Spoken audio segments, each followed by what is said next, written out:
Once Upon a Time in China was released in 1991, just 6 years away from Britain losing the rights of ownership over Hong Kong and China reclaiming the land as a special administrative region. This caused a great deal of fear from people living in Hong Kong at the time, because while the Chinese government claimed they would keep the blended and unique culture as is, there was no legally binding contract forcing them to keep such a promise.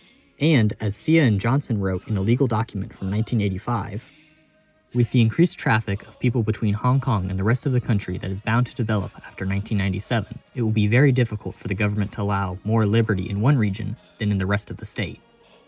This fear of Hong Kong's culture being uprooted is shown in the film Once Upon a Time in China, but also directly calls attention to the trends within Hong Kong New Wave, showing what the director and auteur, Tsui Hark, believes makes them special and what can be brought about by allowing cultures to blend, both the good and the bad. This film follows the legendary real-life folk hero, Wong Fei-hun, a character put to film as far back as 1949, with over 123 different adaptations of his adventures.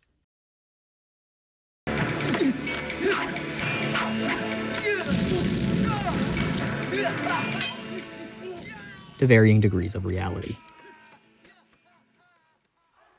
The most prolific actor to play the role of Wong Fei-hun was Quan Tak-hing, who played the character over 77 times, starting at the age of 40 all the way up until around his mid-70s.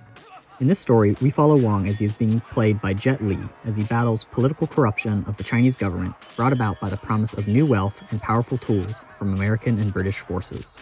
This is further complicated with the return of Wong's childhood friend, Aunt 13, a fully westernized Chinese woman who is now legally considered his senior due to the remarriage of his uncle.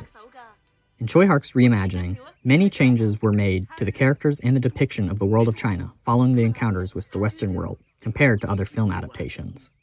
One of the first changes is the casting of Jet Li, an actor much younger than anyone who previously played the role of Wong Fei-hun before him, at only 28 years old.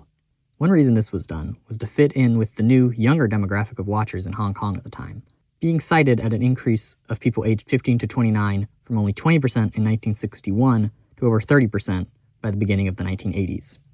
But another reason this was done was to reflect people's feelings of unfamiliarity with the changing times. Wong is no longer portrayed as the wise and confident hero in his element, but as a young and inexperienced character, unsure of what actions to take, proud of his traditional Chinese teachings, but faced against weapons and ideas completely foreign to him. The most explicit change, however, is less with the specific characters, but the treatment of the West as a whole.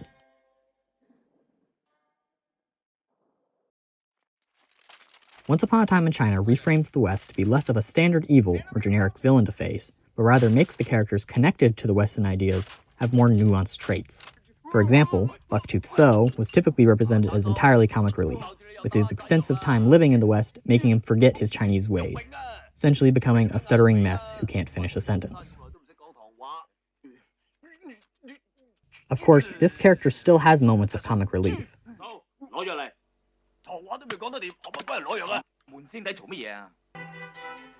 Excuse me. We have an appointment in this restaurant with Mr. Jackson of the Sino-Pacific Corporation and General Wickens of the British But Forces. he has much more actual use towards the story in the film, so may be unable to properly speak Cantonese, but is excellent at English and is treated as the second best doctor to Wong Fei-hun in the film. Even more surprising is his character's moment of triumph, where his knowledge of English allows him to trick the enemy Americans into missing their shots by shouting the wrong commands to them during the final act. No! 10 o'clock, 40 degrees! What? 10 o'clock, 40 degrees! Fire! Wait!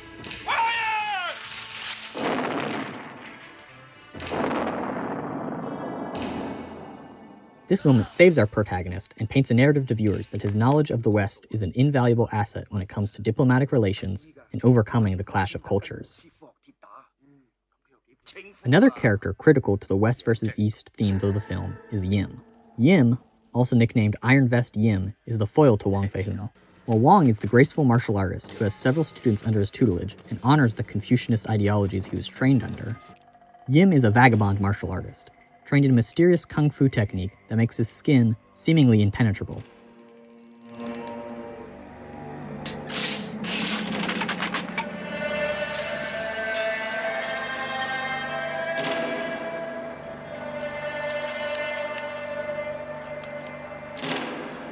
Yim also has no renown in the world of the film, shown doing street fights and kung fu stunts for money that he believes will gain him the things he deserves. Near the end of the film, his character has changed sides, working with a group of Chinese gang members working to kidnap their fellow citizens for slave labor in America. This is all for the promise of getting enough money to start his own temple and surpass Wang Fei-hun.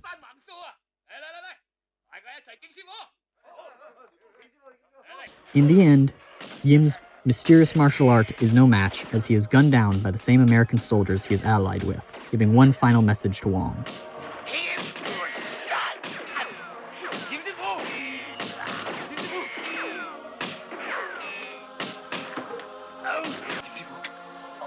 Martial arts cannot win against guns.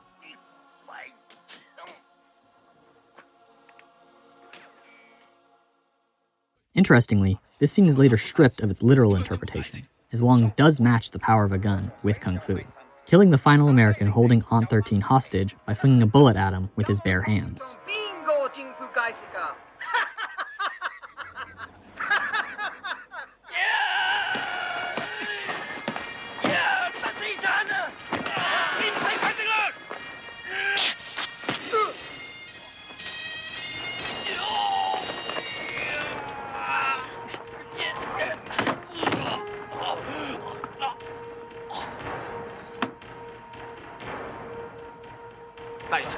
The meaning behind this on a deeper level is that Yim believes the West will completely overtake the world they knew, and his compromises towards dignity and honor were not enough to survive the sweeping changes of the West.